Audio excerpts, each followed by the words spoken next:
weaponry, of course, would be the be-all, end-all of just too many people and too many parts of our planet, so those dangerous regimes, again, cannot be allowed to acquire nuclear weapons, period.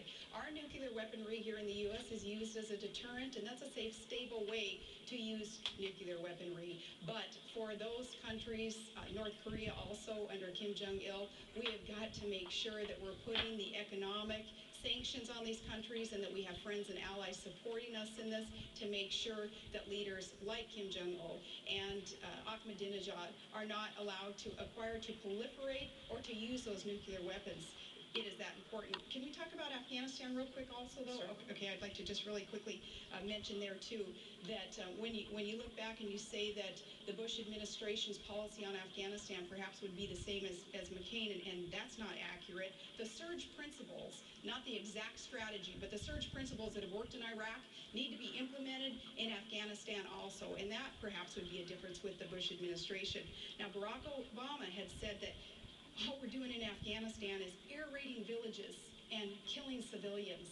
And such a reckless comment, an untrue comment, again, hurts our cause.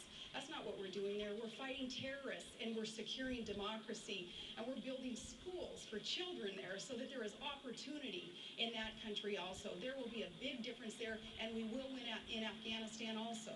Senator, you may talk about nuclear use if you like, and also about Afghanistan. I'll talk about both. With Afghanistan, facts matter, Gwen. The fact is that our commanding general in Afghanistan said today that the surge principles used in Iraq will not, well, let me say this again now. Our commanding general in Afghanistan said the surge principle in Iraq will not work in Afghanistan.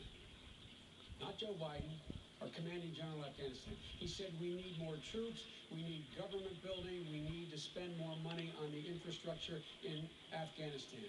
Look, we have spent more money, we spend more money in 3 weeks on combat in Iraq than we spent on the entirety of the last 7 years that we have been in Afghanistan building that country. Let me say it again.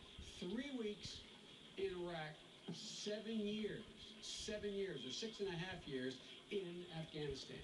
Now that's number one. Number two, with regard to arms control and weapons, nuclear weapons require a nuclear arms control regime. John McCain voted against the comprehensive nuclear test ban treaty that every Republican has supported. John McCain has opposed amending the nuclear test ban treaty with an amendment to allow for inspections. John McCain has not been the kind of supporter for dealing with, and let me put it another way, my time's almost up.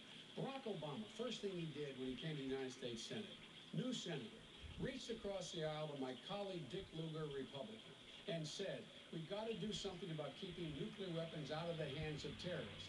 They put together a piece of legislation that in fact was serious and real.